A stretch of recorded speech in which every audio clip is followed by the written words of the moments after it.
Hey guys, welcome back to our channel. This is Umesh Bhardwaj once again with all of you. दोस्तों, Sunday है आज और Sunday सोच का कार्यक्रम जो लास्ट संडे से मैंने स्टार्ट किया था उसका दूसरा एपिसोड ये कह सकते हैं। लिस्ट ऑफ डॉक्यूमेंट्स डिस्कस करेंगे। ये संडे सोच आप ये मानकर चलिए कि बस आपको एक इन्फॉर्मेशन के तौर पर मैं बात कर रहा हूँ। अभी इसमें आपकी क्वेरीज नहीं ले पाऊंगा, ठीक है। वो जब मैं मुंबई चला जाऊँगा उसके बाद कंटिन्यू करेंगे वो एक लाइव इंटरेक्शन और आपकी सभी क्वेरीज। आज की वीडियो में बात करेंगे list of documents special e dossier के लिए और कौन सी post code 87/20 TGT physical education की पोस्ट के लिए कल यानी कि 8 नवंबर 2021 से ईडोजियर्स फाइल होना स्टार्ट हो जाएंगे। सुबह 11 बजे के बाद ईडोजियर का लिंक एक्टिव हो जाएगा। आपके पास एक लिस्ट होगी जो कि मैं प्रायर आपको यहाँ पर अभी प्रोवाइड कराऊंगा। आपसे रिक्वेस्ट है कि एक पेज और पेन लेकर बैठिए ताकि चीज़ें आप वन बाय वन लिख पाएँ। और जब कल आप ईडोजियर फाइल करने लगें तो अगर आपके डॉक्यूमेंट्स में कोई प्रॉब्लम नहीं है आप उनको बड़ी तसल्ली से फिल कर सकें और इसी हिसाब से चीज़ें मैनेज कर सकें जिस हिसाब से आपको अभी वीडियो में बताई जाएंगी। ठीक है जी, स्टार्ट कर लेते हैं क्योंकि काफ़ी सारे कैंडिडेट्स के लिए ये इन्फॉर्मेटिव रहेगी वीडियो। काफ़ी सारे कैंडिडेट ऐसे भी होंगे जिनको सभी चीज़ें पता हैं तो वो सुन सकते हैं नॉर्मली, और नहीं भी सुनना चाहें तो कोई इश्यू नहीं है, ठीक है। सिर्फ लाइक करके चले जाइएगा। स्टार्ट करता हूँ। सबसे पहली जो एक चीज़ रहेगी, मैं बेसिक से स्टार्ट करता हूँ, ठीक है। सबसे पहले 10th क्लास की बात कर लेते हैं। भैया 10th क्लास में आपके पास दो डॉक्यूमेंट्स होते हैं जिसमें एक मार्कशीट आती है और एक सर्टिफिकेट आता है। अगर मैं बात करूँ सीबीएसई बोर्ड की तो सीबीएसई बोर्ड में आपको सर्टिफिकेट और मार्कशीट दोनों अलग अलग मिलती हैं, ठीक है। अगर मैं बात करूँ हरियाणा बोर्ड की, जो किसी कैंडिडेट हरियाणा से होगा जिसने 10th की होगी उनके पास एक ही चीज़ रहेगी, मार्कशीट और सर्टिफिकेट एक ही डॉक्यूमेंट होगा जिसमें दोनों चीज़ें कंबाइंड होंगी। वो सभी कैंडिडेट जो हरियाणा से बिलोंग करते हैं मार्कशीट की जगह अपना वही डॉक्यूमेंट लगा सकते हैं। अगर सर्टिफिकेट अपलोड करा रहे हैं तो सर्टिफिकेट में भी सेम डॉक्यूमेंट चिपका सकते हैं, ठीक है जी। बाकी आपका बर्थ सर्टिफिकेट की अगर बात की जाए तो बर्थ सर्टिफिकेट में भी आपका 10th की मार्कशीट या सर्टिफिकेट दोनों में से कोई भी चीज़ चलेगी। अलग से आपको एमसीडी वाला बर्थ सर्टिफिकेट देने की ज़रूरत नहीं है अगर ई डोजियर में मांगा जाता है तो, ओके। अगर बात करें यहाँ पर सीबीएसई बोर्ड से जो दिल्ली के कैंडिडेट होंगे उनको मार्कशीट और सर्टिफिकेट अलग अलग मिलता है। तो आप लोग अपनी मार्कशीट लगाइए, सर्टिफिकेट लगाने की ज़रूरत नहीं होगी, ठीक है जी। अगर बात करें एफिलिएशन की कि भैया 10th का कोई प्राइवेट स्कूल से अगर किसी ने किया हुआ है और आपसे ई डोजियर में मांगा जाए कि 10th का एफिलिएशन सर्टिफिकेट आप प्रोवाइड कराइए, तो आपको कुछ नहीं करना ज़्यादा। सीबीएसई की ऑफिशियल वेबसाइट पर जाइएगा और अपने स्कूल का नाम सर्च कीजिएगा। तो वहाँ पर आपकी स्कूल की आईडी, उसका नाम, उसका अप्रूवल वहाँ पर दिया जाएगा। कुछ अलग से कोडिंग्स होंगी, कुछ अप्रूवल्स के लिए कुछ लैंग्वेज लिखी होंगी। कुछ नहीं करना, नॉर्मली उसका एक प्रिंट आउट ले लीजिएगा और वही चिपका दीजिएगा, ठीक है। इतना काम आपको करना है। और दूसरी बात, 10th क्लास की मार्कशीट और सर्टिफिकेट के अंदर जो आपका नाम, आपका सरनेम, आपके मदर्स नेम, आपका फादर्स नेम और डेट ऑफ बर्थ जो भी 10th की मार्कशीट के अंदर मेंशन है, वही सब चीज़ें आपकी आगे आने वाली, जैसे 12th हो गई, उसके बाद ग्रेजुएशन हो गई, बीपीएड या बीपीई हो गई, या फिर और जो भी पर्टिकुलर कोर्स आपने किया हुआ है जो आप मेंशन करना चाहते हैं डोजियर में या जो कराया जा रहा है, या जो भी आपके रिजर्वेशन सर्टिफिकेट्स हैं, सभी के अंदर जो भी नेमिंग होगी वो आपकी 10th के मार्कशीट में जो नेमिंग है उसके अकॉर्डिंग होनी चाहिए, मैच करती हुई होनी चाहिए। अगर मैच नहीं कर रही है तो अपने डिस्ट्रिक्ट कोर्ट से एक एफिडेविट बनवा लीजिएगा और उसमें 10th वाली मार्कशीट के रेफरेंस दे दीजिएगा एक्सपोर्टिंग डॉक्यूमेंट के तौर पर कि भैया ये जो पर्टिकुलर डॉक्यूमेंट है इसी के बिहाफ पर हमारी इन्फॉर्मेशन करेक्ट है एकदम, ठीक है जी। और वो आप करेक्शन के तौर पर एक तरीके से वो एफिडेविट आपका काम करेगा, वो चिपका देना है आपको साथ में एक्स्ट्रा डॉक्यूमेंट के तौर पर, एडिशनल डॉक्यूमेंट या फिर स्पोर्टिंग डॉक्यूमेंट के तौर पर, ठीक है। कुल मिलाकर 10th का सर्टिफिकेट या मार्कशीट अपने आप में बहुत कुछ कहता है, ठीक है जी। अब मैं नेक्स्ट डॉक्यूमेंट के ऊपर आता हूँ जो कि है 12th की मार्कशीट या आपका सर्टिफिकेट। तो वहाँ पर भी आपकी 12th की मार्कशीट काम करेगी, लेकिन 12th की मार्कशीट के अंदर आपकी डेट ऑफ बर्थ मेंशन नहीं होती है तो वो बर्थ सर्टिफिकेट के तौर पर काम नहीं करेगी, ठीक है। ये बात रही। वहाँ पर भी आप हरियाणा और दिल्ली दोनों केसेस आते हैं, सीबीएसई बोर्ड और हरियाणा बोर्ड वाले। तो हरियाणा बोर्ड वाले के पास जो एक सर्टिफिकेट और मार्कशीट कंबाइंड है वो आप लगा सकते हैं। सीबीएसई के पास अलग सेपरेट सेपरेट है, तो भैया आप अपनी मार्कशीट चिपका दीजिएगा। उसके बाद थर्ड डॉक्यूमेंट की अगर मैं बात करूँ वो आता है ग्रेजुएशन। ग्रेजुएशन में किसी ने बीए की होगी, बीएससी की होगी, बीकॉम की होगी, या और जो भी पर्टिकुलर कोर्स आपने किया हो जिसको आप बैचलर डिग्री के इक्विवेलेंट काउंट कर सकते हो एज पर यूजीसी गाइडलाइन, ठीक है जी।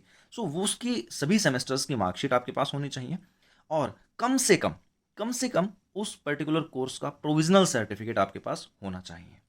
डिग्री नहीं है, इनिशियली चल जाएगा, प्रोविजनल आपके पास होना जरूरी है। प्रोविजनल आपका बाय हैंड मिल जाता है, डे टू डे मिल जाता है। अगर अभी भी नहीं है तो भैया कल से वर्किंग डेज स्टार्ट हो रहे हैं, अपना इंस्टीट्यूट में जाइए और प्रोविजनल निकलवा लीजिए। डिग्री आने में टाइम लगेगा तो डिग्री के लिए अप्लाई कर कर छोड़ दीजिएगा इंस्टीट्यूट के अंदर, अपने कॉलेज के अंदर, ताकि फिजिकल डॉक्यूमेंट वेरिफिकेशन आने तक आपके पास आपकी डिग्री भी आ जाए। ठीक है, उसके बाद बात कर लेते हैं आपका सब्जेक्ट कंसर्निंग पर्टिकुलर कोर्स, जो मैं कह सकता हूँ, जिसमें बीपीएड कह सकते हो या फिर बीपीई कह सकते हो या फिर बीपीईएस कह सकते हो। तो बात क्या है, बीपीई वाला जो कोर्स है वो एनसीटीई अप्रूव्ड नहीं है।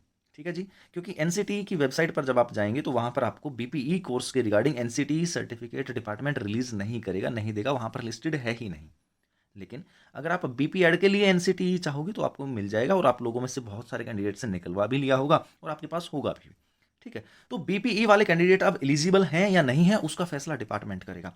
अगर आपने पेपर क्लियर किया है, आप शॉर्टलिस्टेड कैंडिडेट हो डिपार्टमेंट की तरफ से, तो आपको डॉक्यूमेंटेशन करना है, उसमें कुछ नहीं घबराना, आपको कुछ डाउट नहीं रखना।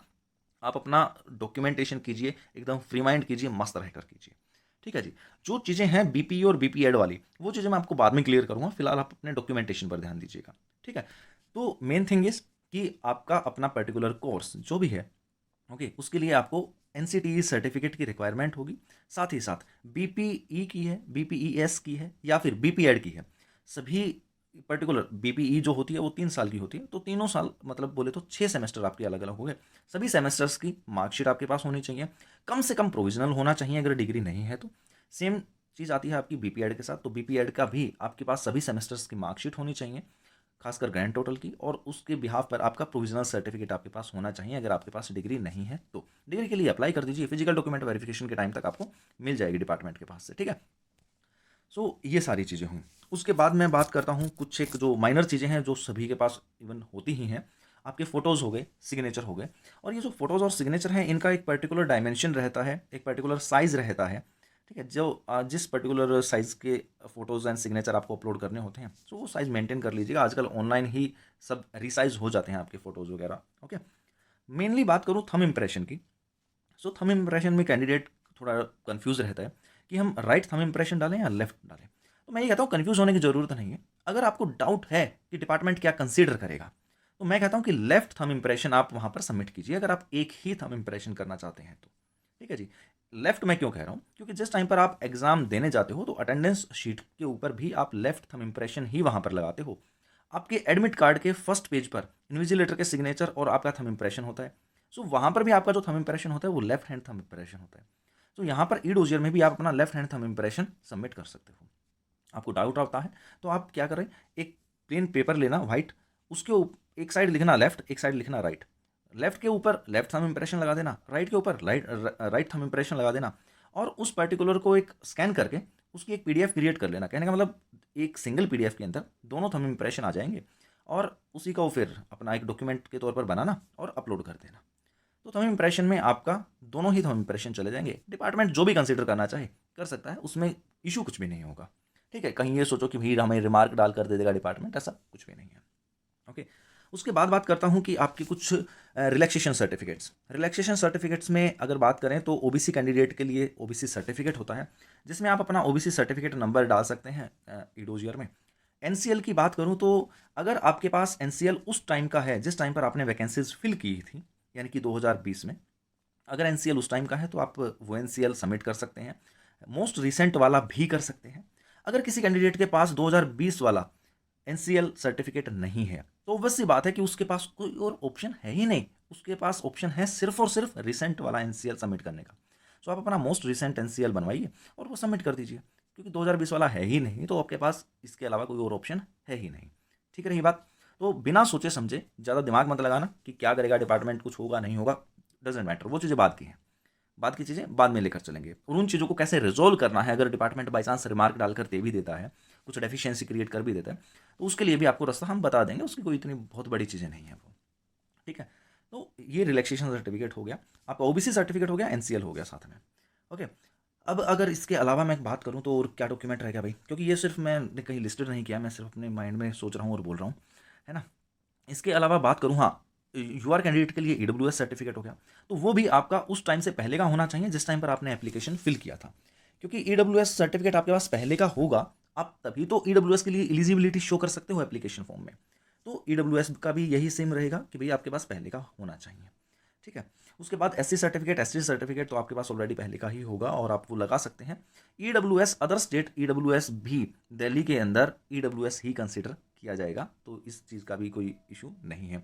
बाई चांस अगर मैं कुछ भूल जाऊँ ना इस वीडियो में तो मुझे बता देना कमेंट करके, मैं एज सुन एज पॉसिबल आपको रिप्लाई भी दे दूंगा।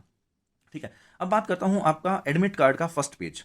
या एडमिट कार्ड का फर्स्ट पेज बहुत ज़रूरी है। अगर आपके पास नहीं है, खो गया है, तो उसका सोल्यूशन मैंने आपको बताया हुआ है कि एफआईआर कर दीजिएगा। और एफआईआर कर देना कुछ दिन पहले के लिए, कि कुछ दिन, और उसके अंदर आपको किस किस तरीके से चीज़ें मैनेज करनी है। कि बैग खो गया, बैग के अंदर कुछ पर्सनल स्टफ्स था, कुछ हार्ड कैश था, कुछ बुक्स थी, बुक्स में एडमिट कार्ड था। लिस्ट ऑफ लॉस्ट डॉक्यूमेंट जब आप मेंटेन करेंगे एफआईआर के अंदर, क्योंकि आजकल ऑनलाइन हो जाती है, बहुत बड़ा प्रोसेस नहीं है, और उसी की कॉपी आप निकाल सकते हो। सो लिस्ट ऑफ डॉक्यूमेंट को इसी तरीके से रखना कि सिर्फ ये मत कह देना कि भैया मेरा तो सिर्फ मात्र मेरा एडमिट कार्ड खो गया है, वो बेवकूफ़ी होगी। और एक केस ऐसा आया था, मैंने पहले भी बताया है, किसी कैंडिडेट ने ऐसा कर दिया था कि उसने लिस्ट ऑफ लॉस्ट डॉक्यूमेंट के अंदर सिर्फ और सिर्फ उसने एडमिट कार्ड डाल दिया और उसको रिमार्क में डेफिशिएंसी क्रिएट कर दी थी डिपार्टमेंट ने। ठीक है जी, तो ये काम मत करना, थोड़ा सा इस तरीके से करना कि लगे कि हाँ कुछ चीज़ें मिसप्लेस हुई हैं किसी तरीके से। ओके, तो ये थोड़ा सा ध्यान रखना, और बाकी डिटेल के लिए वीडियो देख लेना, पहले भी मैंने एक्सप्लेन की हुई हैं चीज़ें। ओके, अब इसके अलावा अगर मैं बात करूं आपके बाकी किसी डॉक्यूमेंट को लेकर, तो मुझे नहीं लगता कि कुछ और अगर डॉक्यूमेंट रहता है। हाँ, सिर्फ एनसीटीई सर्टिफिकेट की बात है। एनसीटीई सर्टिफिकेट, अच्छा, आपको वीडियो के डिस्क्रिप्शन सेक्शन में ना टेलीग्राम चैनल का लिंक मिलेगा, वहाँ पर मैं एनसीटीई सर्टिफिकेट जो हाल फिलहाल में रिलीज़ किए जा रहे हैं डिपार्टमेंट की तरफ से, उसकी एक डमी कॉपी आपको शेयर कर दूंगा। आपको पता चल जाएगा कि आपका अपना एनसीटीई सर्टिफिकेट वैसा है या नहीं है। लेकिन एक बात ध्यान रखना, DSSS भी अपनी तरफ से कभी ये नहीं कहता कि आप इंडिविजुअल, यानी कि लाइक मैं हूं, अगर मैं किसी पेपर के लिए अप्लाई कर रहा हूं तो मुझे DSSS भी ये नहीं बोल रहा है कि आप अपना पर्सनल एनसीटी सर्टिफिकेट निकलवा कर ही हमें दो। नहीं, अगर आपके इंस्टीट्यूट की ऑफिशियल वेबसाइट के ऊपर अप्रूवल्स में आपको एनसीटी सर्टिफिकेट मिलता है, लेकिन ध्यान क्या रखना है, उस पर्टिकुलर सेशन का सर्टिफिकेट, जिस पर्टिकुलर सेशन में आपने उस इंस्टीट्यूट से वो पर्टिकुलर कोर्स किया हुआ है। अगर सेम सेशन का सर्टिफिकेट अगर आपको ऑनलाइन मिल जाता है उनकी वेबसाइट पर, तो उसको डाउनलोड कीजिए और DSSS भी की अपने ईडोजीएस में अपलोड कर दीजिए, क्योंकि वहाँ पर आपको नहीं मिल पाता है। इसीलिए हम एनसीटी अपना पर्सनली इंडिविजुअली वहाँ पर अप्लाई करते हैं OTPRMS के अंदर। वहाँ से आने में थोड़ा टाइम लग जाता है, पेशेंस रखनी पड़ती है, लेकिन जब आपने अप्लाई किया हुआ है तो सपोर्टिंग डॉक्यूमेंट के तौर पर आप वो अप्लाई की हुई रिसिप्ट या अपना TP नंबर भी वहाँ पर शेयर कर सकते हो डिपार्टमेंट के साथ में। ये मत सोचना कि भैया आपके पास है ही नहीं तो डिपार्टमेंट आपको कुछ प्रॉब्लम करेगा। किसी भी डॉक्यूमेंट की डेफिशिएंसी के बिहाफ पर जब तक DSSS भी अपनी तरफ से चांस दे रहा है, 3 चांस मिलते हैं। पहला ये चांस मिला है आपको, उसके बाद 2 रिवाइज्ड कॉल और आएंगी।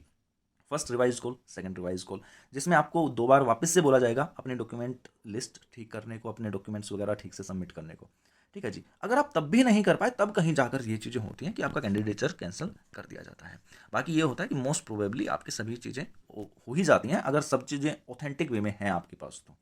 ठीक है, और बाकी मुझे नहीं लगता कि कोई और डॉक्यूमेंट ऐसा है। अच्छा, एक है स्टैंडर्ड डिक्लेरेशन वाली चीज़ें, उसका ऑलरेडी मैंने शेयर किया हुआ है टेलीग्राम चैनल पर, तो वो स्टैंडर्ड डिक्लेरेशन वाला फॉर्म भी आप देख लेना। बाकी ज़रूरत पड़ेगी नहीं स्टैंडर्ड डिक्लेरेशन की, क्योंकि यहाँ पर कोई भी ऐसा पर्टिकुलर कोर्स है नहीं कि भाई आपकी किसी कमी की बिहाफ पे आपने कुछ चीज़ें फिल कराई हो, कि भैया आपने मास्टर्स किया हुआ है और आपके पास BPED नहीं है, ऐसा कुछ रिलैक्सेशन है नहीं, तो स्टैंडर्ड डिक्लेरेशन की ज़रूरत भी आपको पड़ेगी नहीं।